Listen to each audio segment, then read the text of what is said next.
नमस्कार। हस्तरेखा Ashoka YouTube channel में आपका स्वागत है। हर इंसान चाहता है कि उसके घर में सुख, शांति, समृद्धि हमेशा बनी रहे, लेकिन मात्र इसको चाहने से ऐसा होता नहीं है। उसके लिए कुछ टिप्स आज आपको बताऊंगा कि क्या क्या करें और क्या क्या ना करें। वह मुख्य चीज आपको बताएंगे ताकि आपके भी घर में सुख, शांति और स्मृति बनी रहेगी। कुछ कार्य ऐसे होते हैं जिसको करने से हमारे देवता लोग, इष्ट देव लोग नाराज हो जाते हैं, और कुछ कार्य ऐसे होते हैं जिनको करने से वो बहुत अति प्रसन्न हो जाते हैं और उनकी कृपा आप पे बने रहती है। देखिए, एक जीवन में क्या होता है कि अगर आप कुछ कार्य कर रहे हैं नकारात्मक और उसका फल तुरंत मिल जाए, इमीडिएट मिल जाए, कुछ चीज़ों का तो इमीडिएट मिलता है, आपने तुरंत किया और तुरंत गड़बड़ हो गया, लेकिन बहुत सारी चीज़ ऐसी हैं उसका कुछ असर बाद में होता है, महीनों, 2 महीना, सालों, जन्म जन्म लग जाते हैं। और मानव जीवन में एक व्यक्ति के किए हुए पुण्य और पाप का उसके आने वाली पीढ़ी का 7 पीढ़ी तक, 7 पुश्तों तक वो जो है कुछ चीज़ों का असर रहता है, जिसका वीडियो बाद में आपको बना के पेश करूं। आज आइए जान लेते हैं कि क्या क्या कार्य करें जिससे घर में सुख, शांति और स्मृति बनी रहे। तो देखिए, जीवन में कुछ आसान बातों का ध्यान रखें तो पैसे रुपए की तंगी नहीं होगी और इससे जुड़ी हुई परेशानियां भी खत्म हो जाएंगी और हमेशा घर में सुख शांति बनी रहेगी। कुछ नकारात्मक ऊर्जाओं का विनाश होगा। ज्योतिष शास्त्र के अनुसार सुबह जब आप उठते हैं तो मुंह में पानी लेके कुल्ला किए बिना न चाय पिए न पानी पिए और कुछ भी ना करें, मतलब कुल्ला कर लें। और मंदिर में अगर जाना है तो कृपया नहा धो करके और तभी आप मंदिर में जाएं। ये देखिए, इस बात का ध्यान रखिए। और जब आप पूजा करते हैं नहा धो करके, पूजा हो सकती है 2 मिनट के लिए, 5 मिनट के लिए, समय के अनुसार अपने पूजा करिए। भगवान आपका समय नहीं देखता। भगवान ईश्वर जो है, परमात्मा जो महाशक्ति है, जो सुप्रीम पावर है, वो आपकी आस्था को देखता है, आपके समय को नहीं देखता कि 1-4 घंटे। अगर ऐसा होता ना, समय को देखता ईश्वर, तो मंदिर में पुजारी तो 24 घंटा रहते हैं, तो सारे सुख उसके पास रहते, उसके कदमों में। ये मैं बड़ा प्रैक्टिकल बात आपको बता रहा हूँ, हो सकता है आपको अच्छी ना लगे, लेकिन मेरे कहने का तात्पर्य है आपको समझाने के लिए हर व्यक्ति को ये चीज़ को जानना जरूरी है। तो जब आप पूजा करें तो धूप हुआ, दीप हुआ, उसको जलाकर आपका जो मुंह है वह पूर्व या उत्तर दिशा में ही होना चाहिए। और पूजा करते के समय पूरब और उत्तर, मतलब आपको नॉर्थ एंड ईस्ट, इसी दिशा में पूजा करनी चाहिए। ये बात का हमेशा आप ध्यान रखिए। घर में एक तुलसी का पौधा अवश्य लगाएं जहां तक हो सके। देखिए, जिनके फ्लैट हैं, फ्लैट कंसेप्ट वाले लोग, 2 BHK, 1 BHK, 3 BHK जहाँ रहते हैं ऊपर बड़ी बड़ी मंजिलों में, वो गमले में लगाएं तुलसी का पौधा। वो माता लक्ष्मी प्रसन्न होती हैं। तुलसी का पौधा अगर घर में, ये नकारात्मक बहुत सारी ऊर्जा को नाश कर देता है। तुलसी का पौधा, तुलसी माता का रूप है। भगवान विष्णु ने शालिग्राम रूप धारण करके माता तुलसी से शादी किया था, ये भी आप जानते होंगे।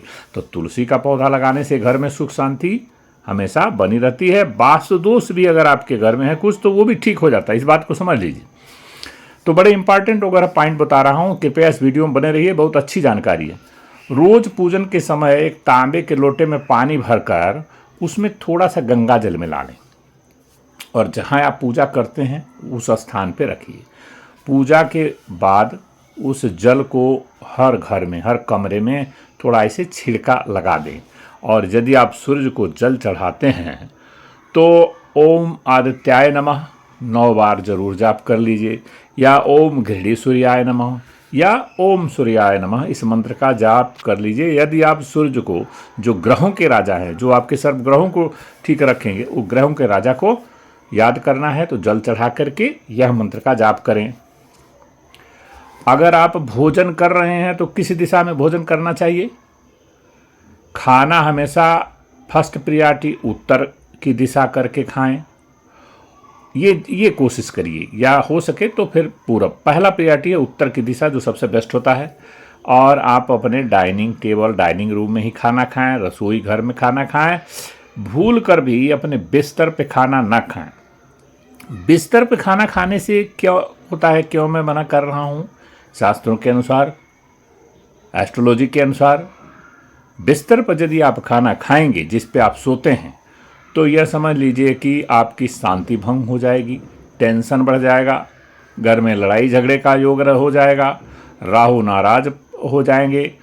और जो है कलयुग के राजा हैं राहु, तो उनके नाराज होने से बहुत सारी समस्या आपको आ जाएगी। इस बात को आप समझ लीजिए। और ये घर में हमेशा आपको टेंशन बना रहेगा। तो ये घर में नकारात्मक ऊर्जा होगी और आपको रात्रि में सपने आने लग जाएंगे ज़्यादा से ज़्यादा, यदि आप उसी बिस्तर पे जिस पे सोते हैं उस पे खाना खाते हैं तो। और आगे का पॉइंट आपको बता रहा हूँ, रोज शाम को, दिन ढलने के बाद, और मतलब गदाबेला से थोड़ा आगे, मीन्स जब दिन डूबता है उसकी 1 घंटे के बाद, वह जो समय होता है, तब वहाँ उस समय हनुमान जी, बजरंगबली की हनुमान चालीसा कर लें थोड़ा, या हनुमान जी को याद कर लें, या हनुमान जी के और छोटे छोटे मंत्र हैं उनको याद कर लें। और आगे की और बात बता रहा हूँ, सुबह सुबह जब महिलाएं या पुरुष जो भी हैं घर में झाड़ू लगाते हैं, तो झाड़ू लगाने के बाद चारपाई के नीचे, अपने जिस पे सोते हैं उसके नीचे झाड़ू ना रखें। इस बात को जान लीजिए, ये बड़ा ही नकारात्मक ऊर्जा देता है झाड़ू। माँ लक्ष्मी का एक वो है, तो वो भी बहुत ही नकारात्मक ऊर्जा देता है ज़रा सा मिस्टेक किए तो। और एक झाड़ू को दूसरे झाड़ू से टच नहीं करना होता है। और झाड़ू जिसको पकड़ते हैं, जो मुट्ठी वाला है, वो हमेशा दक्षिण दिशा में रखें। जो आगे का पोर्शन है, जो ज़मीन पे लगता है झाड़ू, वो एक हाथ से पकड़े होंगे और दूसरा पोर्शन ज़मीन को टच करता है। तो जो पोर्शन ज़मीन को टच करता है उसका वह दक्षिण की तरफ कदापि नहीं होनी चाहिए, नहीं तो नकारात्मक ऊर्जा इतनी बढ़ जाएगी कि किसी को समझ में नहीं आए। जैसे बीमारियां जो है बढ़ जाती हैं ना, तो फिर डॉक्टर लोग पकड़ नहीं पाते हैं, आपको खुद समझ में नहीं आता क्या हुआ क्या नहीं हुआ। इसी तरह से ये भी है, कुछ छोटी छोटी बातें हैं लेकिन बड़ी बड़ी असर डालती हैं जीवन में। मैंने प्रैक्टिकली इस चीज़ों को देखा है, कुछ चीज़ें अपनाया है, और कुछ ज्ञान की बातें जो है मैं आपको शेयर कर रहा हूँ हस्तरेखा अशोका यूट्यूब चैनल के माध्यम से। तो यदि यह ज्ञान आपको अच्छा लगे और पसंद आए, इसको कारगर है, इसको करके देखिए। तो और आप इस वीडियो पर नए हैं तो इसको कृपया लाइक और सब्सक्राइब कर दीजिएगा। तब तक के लिए धन्यवाद।